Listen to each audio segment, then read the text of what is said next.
Hello everyone student, मैं Sandeep sir subscribe रहते हैं कोचिंग सेंटर एरिया से। आज के हम लोग इस क्लास में क्लास 10 का चैप्टर नंबर 5 पढ़ने वाले हैं, समांतर श्रेणी। मैथमेटिक्स के अंदर, गणित के अंदर आप चैप्टर नंबर 5 स्टडी करने वाले हैं, समांतर श्रेणी। ये चैप्टर में आपको बिल्कुल ग्राउंड लेवल से, बिल्कुल जीरो लेवल से लेकर बिल्कुल कंप्लीटली कंप्यूटेशन लेवल तक ले जाऊंगा मैं आपको। पहले आज के इस लेक्चर में हम लोग समांतर श्रेणी के सभी कॉन्सेप्ट सीखेंगे, जिससे आप एनसीईआरटी की 5.1, 5.2, 5.3 तीनों एक्सरसाइज इजीली सॉल्व कर पाएंगे। देखते हैं पहला कॉन्सेप्ट। सबसे पहला कॉन्सेप्ट हमारे पास है समांतर श्रेणी। माने समांतर श्रेणी किसे कहते हैं? शब्द है समांतर। समांतर, समांतर शब्द का मतलब होता है समान अंतर। समांतर का मतलब होता है समान अंतर। जब ऐसी श्रेणी जिसके पदों के बीच में समान अंतर हो, उसे समांतर श्रेणी कहा जाता है। ऐसी श्रेणी जिसके पदों के बीच में समान अंतर हो, ऐसी श्रेणी जिसके पदों के बीच लगातार समान अंतर हो, उसे समांतर श्रेणी कहते हैं। उसे समांतर श्रेणी कहते हैं। शॉर्ट में से बोल देते हैं एपी, अर्थमेटिक प्रोग्रेशन, एपी। तो आप ये समझे होंगे कि समांतर श्रेणी क्या होती है। जैसे फॉर एग्जांपल देखते हैं 2, 4, 6, 8, 10, 12 इनफाइनाइट। तो ये आपकी क्या है? समांतर श्रेणी है, क्योंकि इसमें पदों के बीच में कॉमन डिफरेंस है, वो समान है, दो का अंतर है। आप ऐसे भी एग्जांपल देख सकते हैं 12, 10, 8, 6, 4, 2, 0, -2। ये भी आपकी एपी है, क्योंकि इसमें भी पदों के बीच में जो कॉमन डिफरेंस, जो हम एक ही श्रेणी पता कर रहे हैं, वो कॉमन डिफरेंस होता है। सार अंतर बोलते हैं, चेक करते हैं। तो प्रत्येक पदों के बीच में -2 का डिफरेंस है, और इस वाली श्रेणी में प्रत्येक पद के बीच में +2 का डिफरेंस है। अब आपसे पूछ रहा है, आपको ये बताना है इसमें से कौन सा एपी है, कौन सा एपी नहीं है। 1, 2, 3, 4, 5, 6, 7। तो ये इजीली एपी है, क्योंकि प्रत्येक पद के बीच में कॉमन डिफरेंस एक का है। ये first example, second, third, fourth example आपके पास है 1, 1, 1, 1, 1, 1। आप कमेंट बॉक्स में बताएं ये एपी है या नहीं। ये क्वेश्चन एपी का है या नहीं। अगला पॉइंट है बस 0, 0, 0, 0, 0, 0। ये एपी है या नहीं। 6 एग्जांपल है बस √1, √2, √3, √4, √5, √6, ये एपी है नहीं। अगला कौन सा पास 1/2, 1/3, 1/4, 1/5, 1/6, 1/7, 1/8, 1/9। इतने सारे क्वेश्चन हैं, आपको ये बताना है कि कौन से एपी हैं, कौन से नहीं है। तो प्यारे विद्यार्थियों, अगर आपको एपी की पहचान करनी है तो आप कॉमन डिफरेंस दे देंगे। अगर प्रत्येक पदों के बीच में अंतर समान हो तो एपी है, अगर अंतर समान ना हो तो एपी नहीं है। तो प्लस माइनस में आप अंतर करेंगे। यहाँ आप देख पा रहे हैं कि प्रत्येक में 0 का डिफरेंस है, प्रत्येक में 0 का डिफरेंस है, अर्थात ये क्वेश्चन आपका एपी का है। ये क्वेश्चन आपका क्या है? एपी का आपका क्वेश्चन है। आप क्या दे रहे होंगे 0, 0, 0, 0। इसमें भी कॉमन डिफरेंस है, वो आपका कॉमन डिफरेंस है 0 का, ये एपी है। ये √1, √2, √3, तो ये सवाल एपी का नहीं है, क्योंकि अंडर के अंदर जो संख्या होती है उनका हम लोग वर्गमूल निकालते हैं, और वर्गमूल के बाद अगर डिफरेंट वैल्यू आती है उनके बाद चेक करते हैं कि कॉमन डिफरेंस सेम नहीं आता है। तो ये सवाल आपका एपी का नहीं है। और 1/3 माइनस करोगे 1/2 तो कुछ और बचेगा, 1/4 1/3 में से कुछ और बचेगा। चेक करते हैं 1/3 माइनस 1/2 इक्वल 1/4 माइनस 1/3। ये एलसीएम आ गया 6, ये हो गया 2 माइनस 3, इधर एलसीएम आ गया 12, ये हो गया 3 माइनस 2, यहाँ बचा माइनस का 1/6, यहाँ बचा माइनस के 1/12। तो ये क्वेश्चन भी एबी का नहीं है।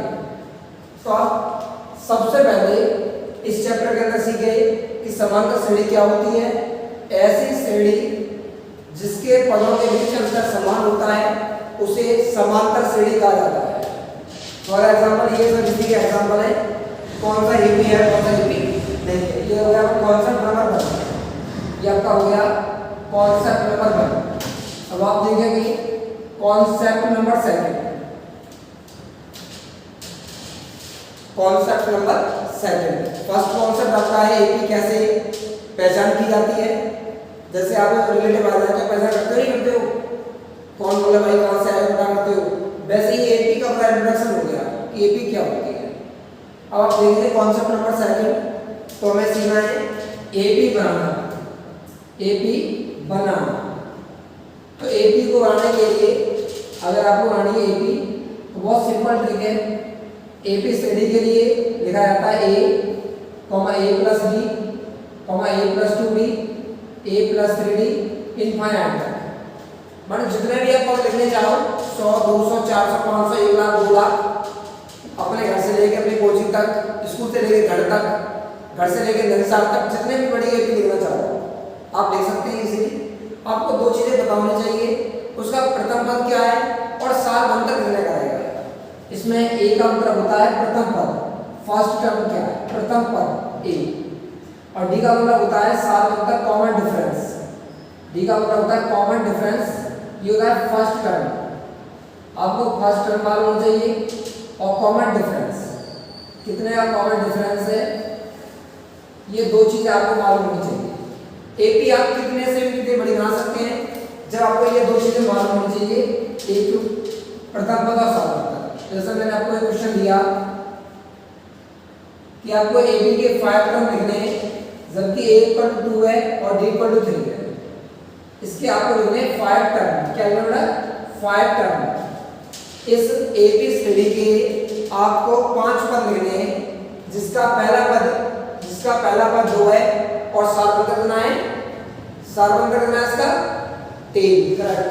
कॉमन डिफरेंस है इसका 3। तो इजीली आप लिख पाएंगे श्रेणी को। श्रेणी आप लिखेंगे a plus b, a plus 2d, a plus 3d, a plus 2d, ये आपके 5 टर्म हो गए। इनमें वैल्यू पुट कर दें। a की जगह 2, 2 प्लस 3, 2 प्लस 2 गुणा 3, 2 प्लस 3 गुणा 3, 2 प्लस 4 गुणा 3, सिंपल।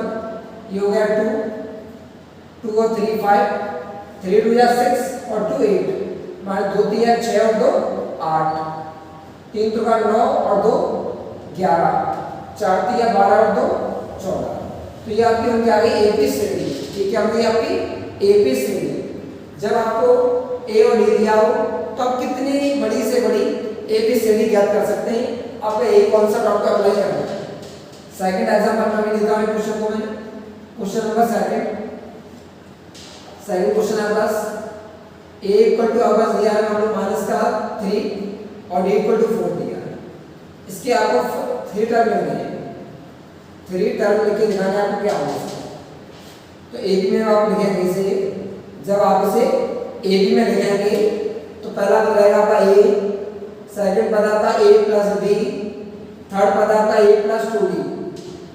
इन दोनों में वैल्यू पुट करते तीनों में a की जगह -3, a की जगह -3 प्लस के 4, a की जगह -3 प्लस 2 गुणा 4, तो ये हो गया -3, 4 एकम 4, 4 में से हटाओगे आप 3 तो बचेगा प्लस का 1, 4 दूनी हो गए 8, 8 में से हटाओगे 3 तो हो गया 5। तो श्रेणी के 3 पद आ गए आपके -3, 1, 5।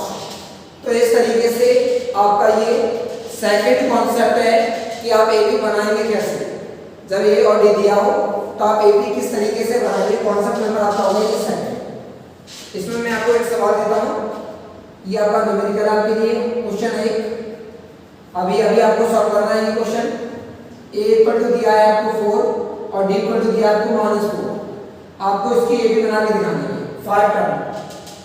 सेकंड क्वेश्चन में आपको दे रहा हूं सी में ए इक्वल टू दिया है -2, डी इक्वल टू दिया है -3, इसके आपको लिखने हैं 5 टर्म। थर्ड क्वेश्चन आपके लिए है ए इक्वल टू दिया है आपको -4 और डी इक्वल टू दिया है आपको 5, इसके आपको लिखने हैं 5 टर्म। और फोर्थ क्वेश्चन आपके पास ए इक्वल टू -1 और बी इक्वल टू -3, इसके भी आपको लिखने हैं 5 टर्म। तो ये चारों क्वेश्चन आपके लिए होमवर्क में है और आपको तुरंत सॉल्व करना है आपको चारों क्वेश्चन इजी तरीके से। दो कॉन्सेप्ट आपके हो गए और हम तीसरा कॉन्सेप्ट देखते हैं। Concept number third, concept number third आपके पास है एपी श्रेणी से, एपी श्रेणी से प्रथम पद कॉमा अंतिम पद कॉमा सार अंतर ज्ञात करना, सार अंतर ज्ञात करना, ज्ञात करना। आपको अपनी एबीसीडी से 3 चीज सीखनी है। प्रथम पद क्या है, सार अंतर क्या है और अंतिम पद क्या है। फॉर एग्जाम्पल आप देखेंगे कि आपको सवाल दिया गया, अगर बेटा किसी को डाउट हो तो हमें कमेंट बॉक्स में जरूर बताएं। आप हमारे क्वेश्चन वगैरह में मैसेज छोड़ सकते हैं। तो सवाल है आपके पास एपी का 2, 4, 6, 8, 10, 12, 14। आपसे पूछा गया है इस एपी श्रेणी में, इस एपी श्रेणी में आप प्रथम पद बताएं, सार अंतर बताएं और लास्ट पद बताएं क्या है और पदों की संख्या बताएं। थोड़ा इसमें हल करेंगे, आप सॉल्व करेंगे क्वेश्चन को। तो प्रथम पद क्या है इसका, प्रथम पद है इसका 2, इसे ए बोलते हैं शॉर्ट में ए। तो ए इक्वल टू दिया आपको 2। सार अंतर का मतलब होता है हमेशा कि T2 माइनस T1। हमेशा सार अंतर ज्ञात करते समय आप दूसरे पद में से पहला पद ही हटाएंगे या तीसरे पद में से दूसरा पद हटाएंगे, चौथे में से तीसरा हटाएंगे, तो आपको सार अंतर मिल जाएगा। अगर आप दूसरे में से पहला हटाएंगे तो T2 पद आपका 4 और T1 है 2, तो 4 - 2 वैल्यू आ गई 2, तो सार अंतर आ गया 2। इस श्रेणी में अंतिम पद आपका कितना है, अंतिम पद आपका 14 और पदों की संख्या कितनी है इसमें, पदों की संख्या। तो इसमें पदों की संख्या 1 2 3 4 5 6 7, ये पदों की संख्या आपकी है। तो ये कॉन्सेप्ट आपको क्लियर हो गया कि आप कैसे ज्ञात कर पाएंगे प्रथम पद, अंतिम पद, सार अंतर। इस तरीके से आप ज्ञात करेंगे। अगला कॉन्सेप्ट आपका है कि आपको एपी श्रेणी दी जाएगी, एपी श्रेणी और श्रेणी का एपी श्रेणी, आपको एपी श्रेणी में n उमा पद ज्ञात करना है। कौन सा पद करना है, n उमा पद ज्ञात करना। जैसे मैं कह दूं एक स्कूल में 500 बच्चे हैं जो दो के ऑर्डर से बैठे हुए हैं, तो 129 में मतलब कौन से ऑर्डर का विद्यार्थी बैठेगा, मतलब कोई ना कोई आपको लॉजिक दे देगा सवाल में।